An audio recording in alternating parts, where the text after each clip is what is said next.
One thing that has been working its way through popular history, at least if you look at naval history, is that the Austro-Hungarian dreadnoughts were terrible and borderline useless ships. The most common thing pointed at is the idea that the Tegetthoff-class could only use their turrets for about half an hour at most before they ran out of oxygen and proceeded to suffocate their own gun crews. This because the turrets were so poorly ventilated, or the ventilators were so poorly designed, that they couldn't keep fresh air in, or that they would drag propellant smoke back into the turrets on the more extreme end. The thing is, though, is this actually true?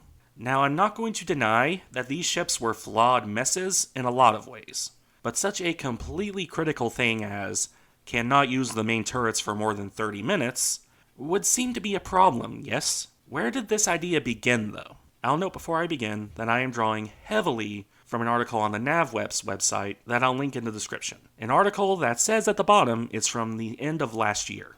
With that out of the way, I should begin with saying that there were very real issues with these turrets, quite aside from the supposed ventilation issues. They were generally overweight and lacked in a lot of more modern power assistance technology. This in addition to being cramped and uncomfortable to work in, even when you don't take into account all the men who had to do manual labor. Certainly the triple turret was by no means a unified design choice on the part of the Austrians, though it was pushed through even with all these issues.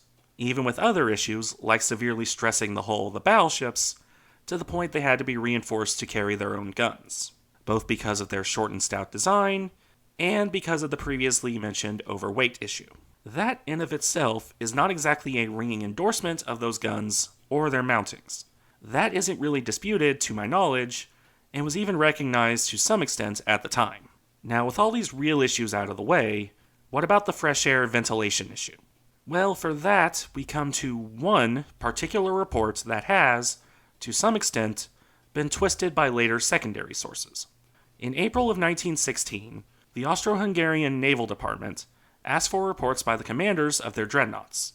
Specifically, they wanted a report on the capabilities of the ships in actual service and suggestions for future battleships. Reports on the issues and how to fix them in future designs, since these were the first Austro-Hungarian dreadnoughts, and they wanted to improve upon them. The most detailed of the reports came from Viribus Unitis. I apologize for my Latin. Her captain, in particular, wrote on the gunnery performance of his ship. Notably, it includes a segment that is consistently used in regards to the turrets of these ships. It must be noted before I quote this, that the other three reports do not mention this following issue. That could mean several things. For instance, it could mean that only this one ship had the issue, perhaps because of issues in her construction. It could also be that the issue was minor enough that the other captains felt it not worth mentioning. Or perhaps they knew the commander of their flagship was going to bring it up anyway, so why bother reporting on it themselves? It's difficult to say because there's not a lot of records left behind. Now, for the quoted segment. Turret and gun barrel ventilation. The air vents for the turret ventilation are on the Oberdeck. Under battle conditions, they should be closed so as to avoid sucking propellant gases into the turret interior, with the result that, after a short time, oil lamps go out due to the shortage of oxygen. Gun barrel ventilators are also too weak. That is the report. You'll note, though, there is no mention of the crew suffocating, and definitely no mention of the crew suffocating in 25 minutes. It is mentioned that after a short time, the oil lamps go out due to a shortage of oxygen. That might be where the idea comes from, though I can't say. The article also brings up that there was a handwritten note in the margins of that report, mentioned as likely being written by the commander of the 1st Battleship Squadron, that reads, "Can it somehow be repaired yet?" with an SOS, taken as meaning, look into this as soon as possible, beneath it. And next to that is a large check mark in different ink, which may mean that a solution was found, or that they just looked into it. That's one historical mystery we'll probably also never get an answer to. Other sources listed in the article include a technical drawing of the turret ventilation system, which in lieu of the, apparently lost, handbooks for the turrets, is the best we'll likely get. To summarize technical details here, the 50-centimeter air duct for the ventilation system ran from the Oberdeck, which I presume to be the main deck, outside of the barbette to the underside of the revolving section of the turret. It had 2 closable inlets, one on the main deck at the base of the barbette, the other one level lower on the battery deck. That inlet was used in the event that the main one was closed for some reason or another. A further level down, on the Mitteldeck, which is the armored deck, you would find a ventilator with a 3 cubic meters per second capacity. With this in mind, the system operated as such. The large ventilator pushed air to the bottom of the turret, while the gun house had 3 gun barrel ventilators to remove propellant gases and air from it. The different pressure at the bottom of the turret and the gun house was intended to help the circulation of fresh air throughout the entire turret. With that, we know how it's supposed to work. Do any other sources mention this issue with ventilation, though? The closest we get, according to the article, is a report on Turret 3 overheating on St. Isfan. This report comes from September 1916, which puts it a few months after the previously noted report. According to this one, during bad weather or during gunnery practice, the inlets on the main deck were closed. Notably, though, the ventilation was not shut down as a whole, since it could still draw from the battery deck inlet. So the ships could keep water or fumes from getting in on the deck level by drawing air in from the level below that. In fact, the report states that a 2-hour trial of the turret ventilation systems was a success. Instead, the report was written because of an issue with overheating during gunnery practice. This was a particular issue with Turret 3, the aft superfiring turret, because the air duct for the turret was too close to a heat source. The result is that it was pumping hot air through the turret, raising the temperature as high as 45 degrees Celsius, 113 Fahrenheit for the American audience, which is nice and toasty for the crew and definitely a design flaw, but it's not making any mention of lack of oxygen when firing, just the overheating, not a lack of air. In fact, the only modification suggested in this report is that the overdeck inlets be fitted with mushroom vents so they could operate even in bad weather. It made no requests for modifications relating to when the guns were actually operating. One would think that this would be mentioned if the crew was going to suffocate after a quarter of an hour of firing. The only other report mentioned by the article is related to the bombardment of Ancona in May 1915, which, fair enough, is the only real use of these guns in anger. What's noted here is that none of the captains made any note of issues with the turrets and their ventilation systems. 3 of the 4 ships in the class were present here, and while it was not exactly non-stop firing by any stretch of the imagination, they were bombarding the Italians for about 30 minutes, 4:34 a.m. to roughly 5 a.m., firing between 5 to 12 shells each.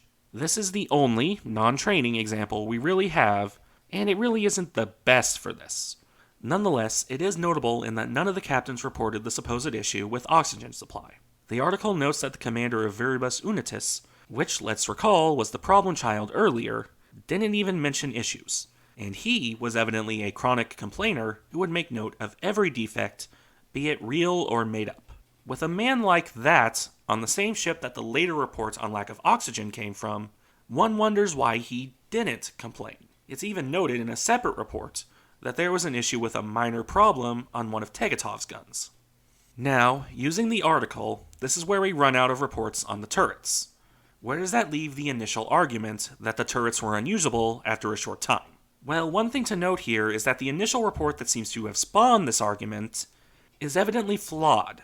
Either the captain felt no need to make note of the battery deck inlet, or just plain didn't know about it for some reason, since he only mentions air coming in from the main deck.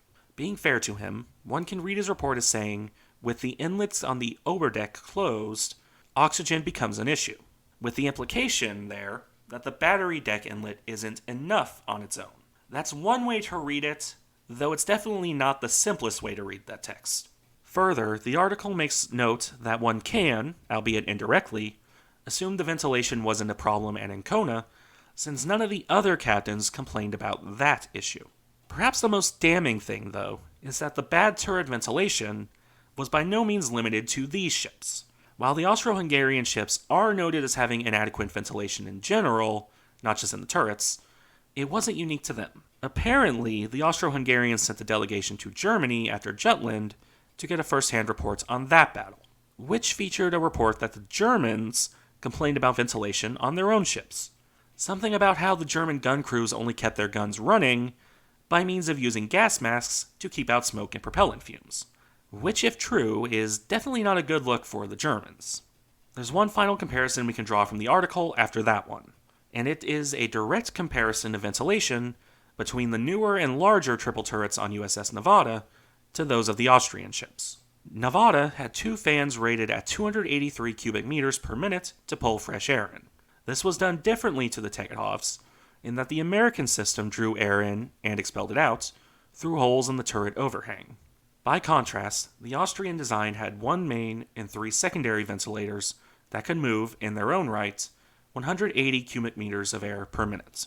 So the American design is superior, but it isn't, oh my god, this is so much better, superior. As we reach the end of the article, the core argument is clear, that while the Tegetthoff is a deeply flawed design in a lot of ways, arguably one of the worst dreadnoughts, the idea that she suffocated her own gun crews is very unlikely. Undoubtedly, the turrets had issues with proper ventilation and heating, but then other navies had the same issues to some extent or another.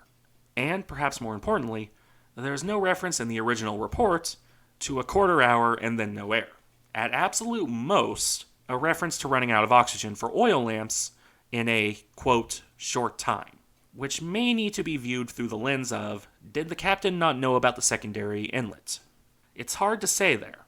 So unless there is some English language source quoting another report that I'm unaware of, and if there is, by all means, link it, let me know about it, I'm going to fall on the side of this article. If nothing else, while there are almost certainly issues, the idea that the Austro-Hungarians would kill their gun crews by suffocating them in half an hour, that's probably overblown. Thank you for watching. Remember to like, comment, and subscribe if you enjoy the content, and I'll see you in the next one.